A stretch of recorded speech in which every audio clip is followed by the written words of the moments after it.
Hello friends, मैं हूं समीर। आप देख रहे हैं समाज खबरें हिंदी टीवी न्यूज़। जैसे कि आप जानते हैं कि ये न्यूज़ एजेंसी हमारे साथ कई चैनल्स के लोग जुड़े हुए हैं जो अलग अलग तरह की खबर चलाते हैं, और हमारे चैनल के साथ कई सौ पत्रकार भी जुड़े हुए हैं जो हर जगह से पत्रकारिता करते हैं। हम जनता से भी आह्वान करेंगे कि अगर उनके एरिया में कुछ भी गतिविधियाँ होती हैं या इलीगल कुछ उनके साथ होता है तो उस तरह की वीडियो बना के हमें दे सकते हैं, हम चलाएंगे हमारे चैनल पर। और हमारे साथ हम आपको बता दें कि कई एडवोकेट्स भी जुड़े हुए हैं जो आपकी समस्याओं को लेकर आपका निवारण करेंगे, आपकी समस्याओं को लीगल तरीके से सॉल्व भी करने की कोशिश करेंगे। तो चलते हैं आज की खबर की तरफ। नमस्कार दोस्तों, मैं आप देख रहे हैं समाज की खबरें। हम आए हुए हैं कलेक्टर ऑफिस के सामने।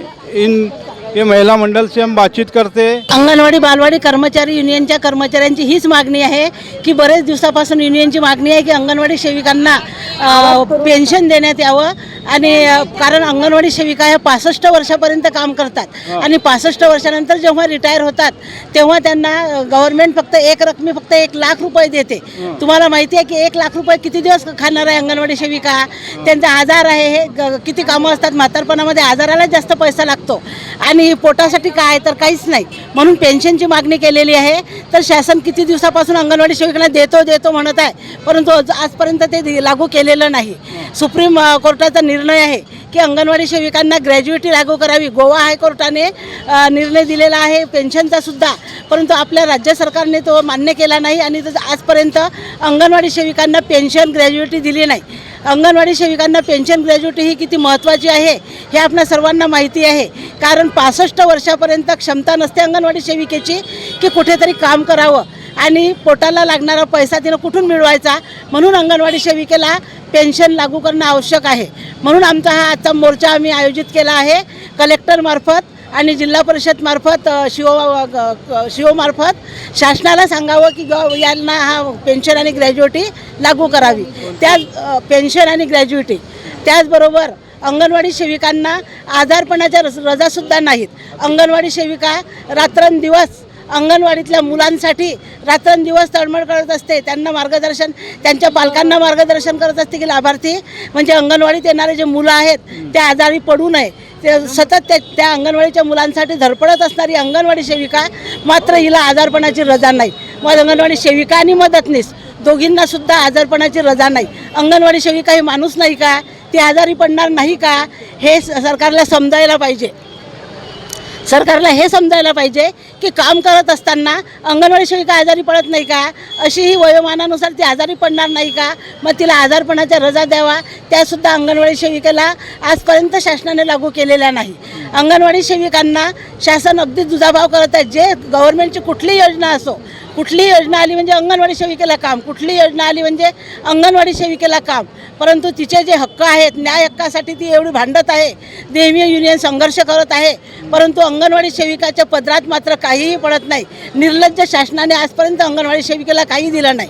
मागच्या ऑक्टोबर 2024मध्ये जेव्हा मोर्चा नेला मुंबईला आझाद मैदानावर, हजारोच्या संख्येनं पूर्ण राज्यातून अंगणवाडी सेविका आझाद मैदानावर उपस्थित होत्या आणि मोर्चा नेला की पेन्शन ग्रॅज्युएटी लागू करा, मानधन वाढवून द्या। मानधन आहे अंगणवाडी सेविकांना, वेतन श्रेणी नाही। मानधन जे आहे ते इतकं तुटपुंज आहे, 10,000 12,000 तेवढ्यामध्ये भागत नाही, म्हणून मानधन वाढवून द्या यासाठी मोर्चा नेला। तेव्हा त्यांनी 5,000 कबूल केले आणि या खोटारड्या सरकारनं आश्वासन देऊन सुद्धा आम्हाला तिथून उठवून देण्यासाठी आश्वासन दिलं की हा आम्ही तुम्हाला देऊ। अंगणवाडी सेविकांना उठवून दिलं आणि युनियनच्या तोंडाला पानं पुसले आणि फक्त 3,000 रुपये अंगणवाडी सेविकेला आणि 1,500 रुपये मदतनीसला असं मानधन दिलं। म्हणजे यांच्या शब्दाला सुद्धा किंमत नाही। एकच अंगणवाडी सेविकेला म्हणजे एवढं तुच्छ समजतात। पुरुष प्रधान संस्कृतीमध्ये जर अंगणवाडी सेविकांना अशी वागणूक मिळत असेल तर अंगणवाडी सेविकासुद्धा नारे देतात की हम भारत की नारी आहे, फूल नाही चिनगारी आहे। तर ते आम्हाला एक दिवस दाखवून द्यावं लागेल या निर्लज्ज सरकारला। ह्या मागण्या आमच्या आज होत्या। आणि इन्सेंटिव्हबाबत जेव्हा त्यांनी आम्हाला 3,000 रुपये दिले आणि 2,000 रुपये कमी दिले, तेव्हा युनियनचे लोक जेव्हा त्यांना भेटलो तेव्हा ते म्हणत की आम्ही 2,000 रुपये प्रोत्साहन भत्ता म्हणून यांना देऊ। तर तो प्रोत्साहन भत्ता असा ठेवला आहे, कॅटेगरी ठेवलेली आहे। एवढे कामं केले तर तुम्हाला 1,400 रुपये, त्याच्यापेक्षा जास्त केले तर 1,600 रुपये, नंतर 1,800, नंतर 2,000।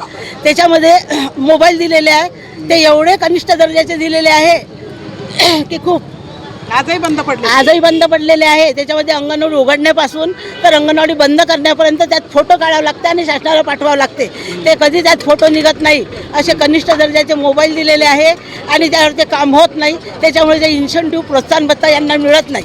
10% सुद्धा अंगणवाडी सेविकांना प्रोत्साहन भत्ता मिळत नाही. असे शासनाचे चाल या अंगणवाडी सेविकांसोबत आलेलं आहे. इतकं बदमाश सरकार आहे. तर त्यांना आता अंगणवाडी सेविकासुद्धा महिला आहे आणि जरी पुरुष प्रधान संस्कृती असली तरी महिलासुद्धा काय आहे हे त्यांना आम्हाला दाखवून द्यायचं आहे. म्हणून आज आमचा पहिला मोर्चा जिल्ह्याच्या ठिकाणी आहे, दुसरा मोर्चा मुंबईला आहे, नंतर दिल्लीला असे आमचे मोर्चे होतील आणि आम्ही आमचा हक्क जो आहे पेन्शन आणि ग्रॅज्युएटीचा हा घेतल्याशिवाय राहणार नाही. हे आमच्या बरे मी जिल्हा अध्यक्ष आहे कॉम्रेड शशिकला मौर्या, मलकापूरची आहे आणि राज्य उपाध्यक्ष आहे.